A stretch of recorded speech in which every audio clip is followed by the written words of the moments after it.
Now we must establish what happened in the present-day Mpumalanga province. When Andries Hendrik Potgieter came into the Lydenburg Oorigstad area, as I said before, that area was completely empty. It was completely depopulated because of the Swazi Pedi wars.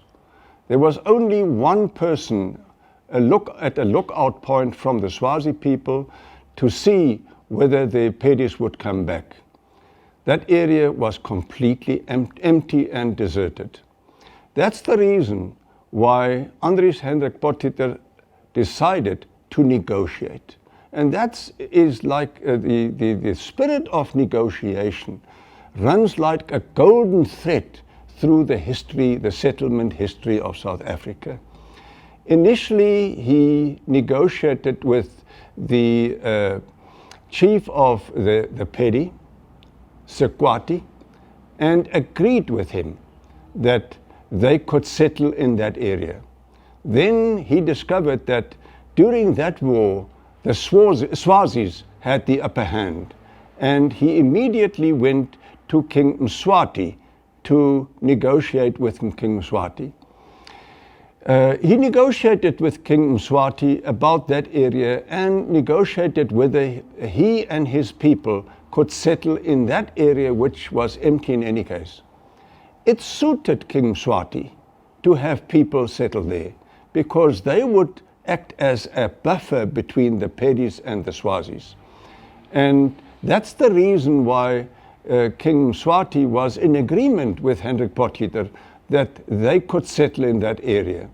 And eventually an agreement was struck between Hendrik Potgieter and Mswati that in exchange for 100 cattle, that area would be handed over to the voortrekkers as an area on which they would have permanent land use. Permanent land use. That was in exchange for 100 cattle. One must consider that nowadays it sounds crazy that you could buy such a big area for 100 head of cattle, but at that point in time, cattle were very valuable, especially amongst the black communities. Cattle were very, very special and very, very valuable. And that's the reason why he was prepared to hand over that area for 100 cattle in 1846. Thereafter, in 1855, there was another round of negotiations with King Mswati for the area around the Lepombo Mountains, up until the Portuguese area. The agreement was concluded, and once again, as in the agreements in 1846, a treaty was drafted and signed. These treaties in 1846 and the Treaty of 1855 are still in existence and can be found in the archives in Swaziland. There was an agreement for the Lepombo area for 70 cattle, which would be handed over to King Mswati. But the arrangement with King Mswati in the Lydenburg Oorigstad Nelspruit area was so favorable for King Mswati because there was peace between the Swazis and the Pedis, because the voortrekkers were a buffer between these two tribes, that King Mswati insisted that the area south of the Lydenburg area, the Lydenburg area was an area between the Crocodile River and the Olifants River. King Mswati insisted that the area south of the Crocodile River up until the Pongola River should also be settled by white farmers. That was his insistence, that white farmers should each get a farm to settle upon. But unfortunately, at that point in time, the negotiations were between the ZAR and King Mswati. The arrangement that the Scotchmen would settle that area under the leadership of Alexander McCorkindale was something that satisfied the wishes of King Mswati.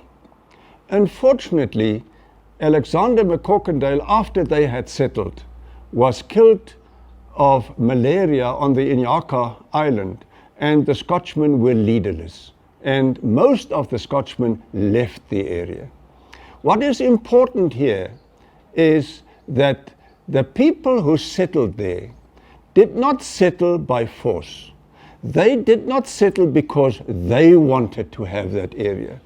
They settled in that area which was originally Swazi area.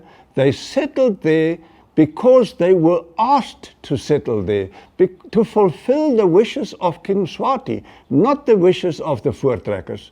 They settled there because King Mswati had asked them to be there. Thereafter, in 1866, there were another negotiations between the voortrekkers and King Mswati for the area west of the Lydenburg and the 1855 agreement south of the Crocodile River, to the west of that area, reaching to the borders of the Free State. Once again, they negotiated, and for a number of cattle and, as I have been told, for the exchange of 40 blankets, that area was given to the voortrekkers. Unfortunately, the agreement was not in writing, so there is no proof of that agreement, but there was an agreement. What is clear here is that the whole present-day Mpumalanga province initially was part of the Swazi kingdom, belonged to the Swazi nation. Now the question arises, if there are areas in Mpumalanga where the white people settled against the agreement, where they settled on areas which were not given to the settlers, whose land is that? Whose land is that?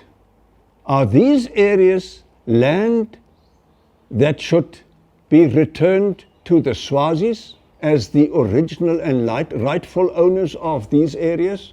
Or should they be transferred to the present-day ANC government? Who is the rightful owner of that area?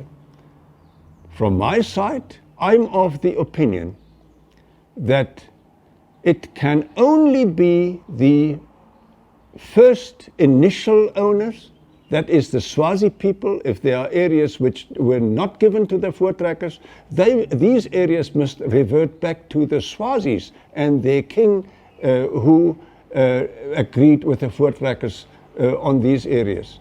And the other areas could only be the ownership or people who have the right for eternal land use in that area, the voortrekkers. It could never be the ANC government, because the ANC government were not party to the deal between the Swazis and the voortrekkers.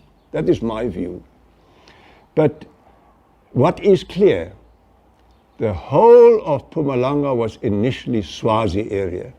The relationships between the Swazis and the white people of South Africa has always been very, very cordial.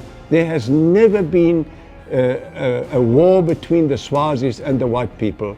The white people, as well as the Swazi people, want to preserve that relationship between them as something which is very special. We want to continue with these good relationships.